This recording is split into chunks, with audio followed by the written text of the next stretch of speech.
ये कहानी है केरल के जनहित नगर की, एक पुरानी ज़मीन सर्वे नंबर 247 की। कहते हैं ज़मीन ज़मीन नहीं बल्कि सोना है। इस ज़मीन के पीछे कितने लोगों ने अपनी जानें गंवा दी। पूरे जनहित नगर में सिर्फ दो चीज़ों के लिए ही लोग लड़ते हैं। पहला, सर्वे नंबर 247 की ज़मीन, और दूसरा, जिस ज़मीन पर वो कब्जा किए बैठा है, बिट्टू बॉस।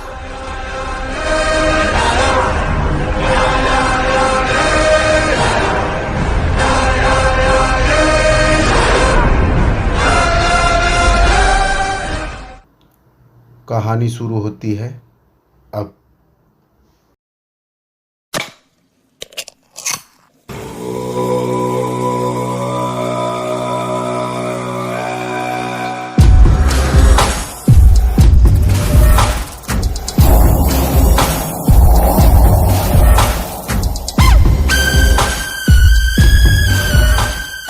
सर ये लो हमारी फाइल।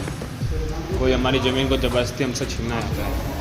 हाँ तो क्योंकि वो हमारी ज़मीन, हाँ आगे बोलो। क्योंकि वो ज़मीन मुझे कानूनी तौर पर चाहिए। हाँ हो जाएगा, 2 लाख लगेंगे। पर आपने बोला था फ़ोन पर नहीं हो पाएगा। मुझे याद नहीं। अच्छा बताओ, तुम्हारा काम किसने रोका है? कोई बिट्टू बॉस नाम का गुंडा है। क्या कहिए, सर्वे नंबर 247 तो नहीं? हाँ वो वही है। उसका नाम सुनकर तुम क्यों डर गए? ये नाम नहीं, मौत का दूसरा नाम है। जिसने भी उसकी ज़मीन पर नज़र डाली वो सब मारे गए।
तुम्हारी हो सकती है, पर बिट्टू बॉस ने जिस पर नज़र डाली वो उसकी हो गई।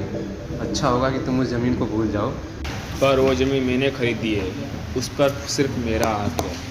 तुम्हें उस ज़मीन को लिए कितने दिन हुए होंगे? 1 हफ्ते हुए। 1 हफ्ते?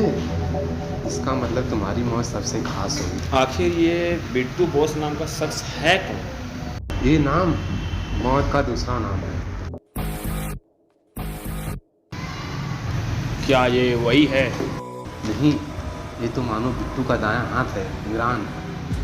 अगर बिट्टू आग है तो ये मसाल है, अगर बिट्टू आंधी है तो ये तूफान है। बिट्टू को जो चीज़ पसंद आ जाए ये वही ला के देता है।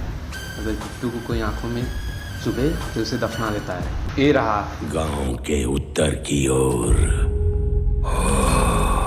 जब भरी दोपहर में सूरज आग उगल रहा था, तभी एक हिरन जान बचाकर भागा और उसके शिकार के लिए एक शेर निकला।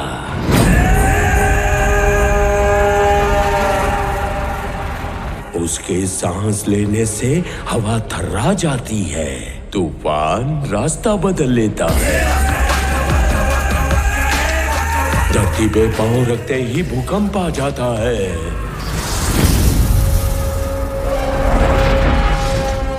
वो मामूली इंसान नहीं, अलग मिट्टी का बना है।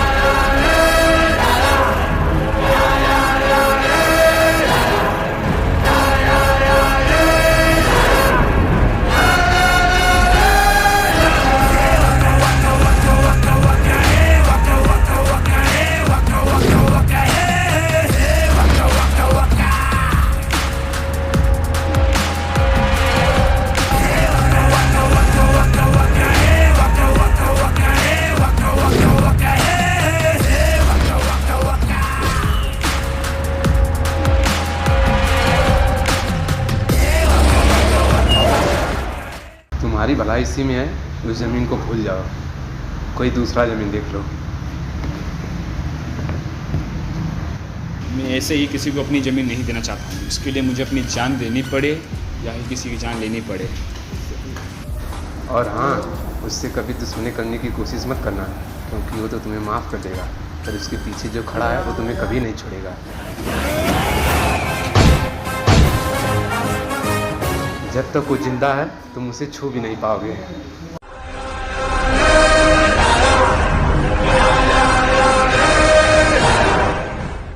हाँ माना तेरी ज़मीन, पर मैं इसे खरीदना चाहता हूँ। पर भाई मैं इसे बेचना नहीं चाहता, ये हमारे पुरखों की ज़मीन है, हम लोग इसे वर्षों से खेती कर रहे हैं। तो अब सेवा का मौका हमें दे। पर भाई हमारे परिवार का क्या होगा? हो सकता है तुम्हारे दादाजी होते तो ये ज़मीन बेच देते। पर हमारे दादाजी ऐसे कभी नहीं करेंगे। तब जा अपने दादाजी से पूछ लेना।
ए बिट्टू बॉस, तेरा नाम बहुत सुना है कि तू बहुत बड़ा दादा बन गया है।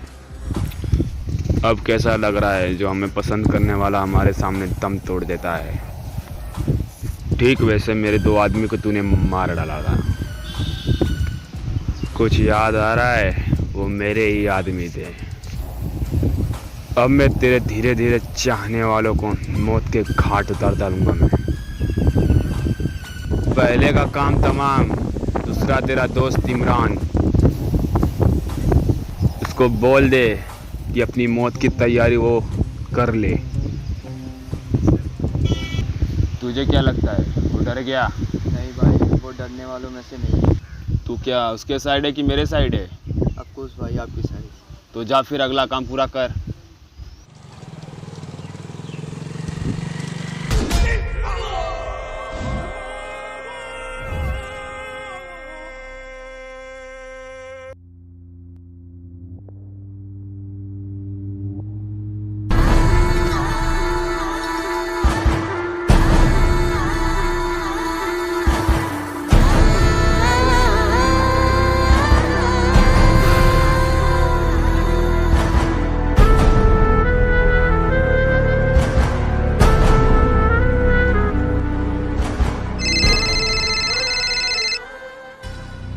मैंने कहा था ना, तैयारी कर लो। अब सड़क पे हमारे कुत्ते की तरफ पड़े रहोगे। अब मैं नहीं जानता तू कौन है, कहाँ से है, पर मैं इतना ज़रूर जानता हूँ, मैं तुझे कहीं से भी ढूंढ निकालूंगा। और ये सब करना मेरे लिए कोई बड़ा काम नहीं है। अगर इससे कुछ हुआ ना तो इसका जिम्मेदार सिर्फ तू होगा। तू मुझे छू भी नहीं पाएगा। अगर तूने सोचा कि तू मुझसे बच निकलेगा तो ये तेरी भूल होगी। आज से तू मेरा इकलौता दुश्मन है। ऐसा मत करना, बहुत तकलीफ होगी।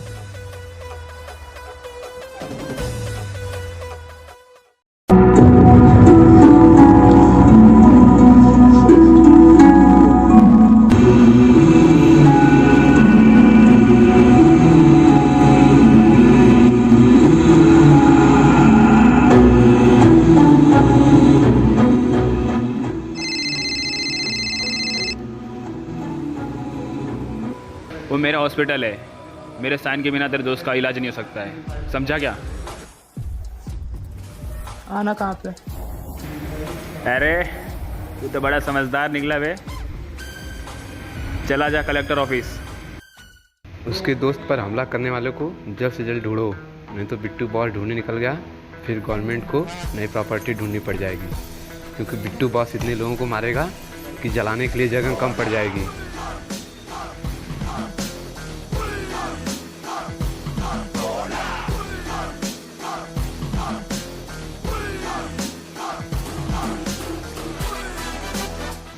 मैं वही हूँ जिसे आप ढूंढ रहे हो। तुम्हें पता भी है क्या किया है तुमने? कलेक्टर साहब, उसको पहले से हमने आगाह कर दिया था, लेकिन हमारे बात को हल्के में ले लिया उसने।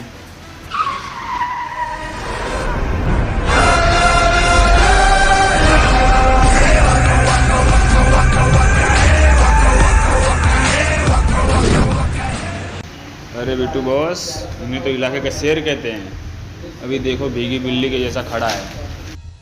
काम की बात करें? अरे बिट्टू बॉस, पहली बार मिले, थोड़ी बातचीत कर लेते हैं। मुझे साइन दे, मुझे लेट हो रहा है। अरे वाह, इतना अकड़ के, वाह। आप मुझे साइन दीजिए, मुझे लेट हो रहा है, प्लीज़। अब ठीक है, लेकिन पर मज़ा नहीं है। चल छोड़, जाने दे, तुझे माफ़ किया। बस एक बार मुझे सॉरी बोल दे, बस। बोल। क्या क्या?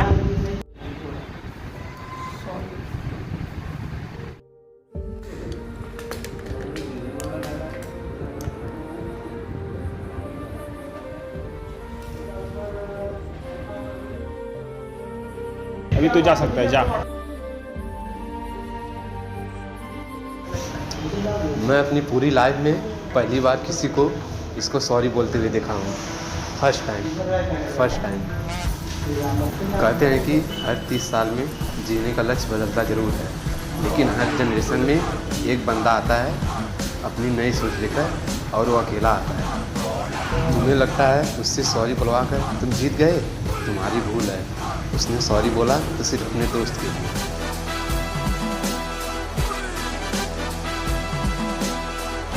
इसे गाय मत समझना कि तुम इसका दूध पी जाओगे। वो शेर है, तुम्हारा खून पी जाएगा। अब फैसला तुम्हारे हाथ में है। मैं चलता हूँ। हाँ, मेरा एक काम करो, जो बिट्टू बॉस आया था हमारे लिए बहुत खतरनाक साबित हो सकता है। उसको पकड़ के जल्द से जल्द हमारे अड्डे पे लाओ, ठीक है?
उठ जा बिट्टू बच्चे, सुबह हो गई।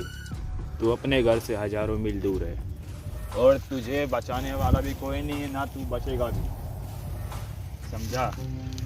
ठीक से देख, ये वही ज़मीन है जिसके पीछे तूने कई गरीबों को मारा, कितनों को गाड़ा, कितनों को फेंका। लेकिन एक बात कह दे रहा हूँ, आज तेरी ये ज़मीन पे कब्र खरीदी।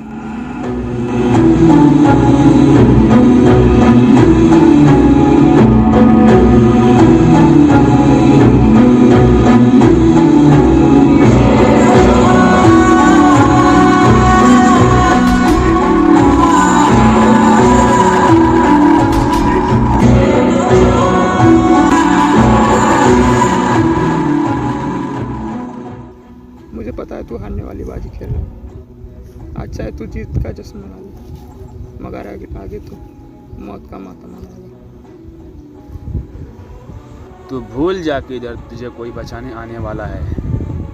तू अपने खुदा भगवान को याद कर ले। Good bye.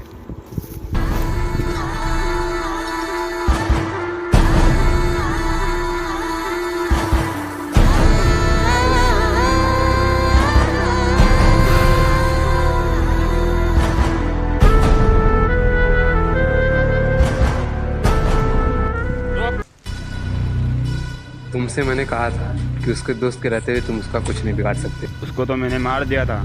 पर वो अभी भी जिंदा है। आप टेंशन मत लो कलेक्टर साहब, वो यहाँ पर पहुँच ही नहीं पाएगा। वो तुम्हारे अड्डे पर ही है। देख लेंगे उसे भी।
कर दिखा।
एक सलाह देता हूँ, आप उसके खिलाफ जाने की जरूरत मत करना साहब।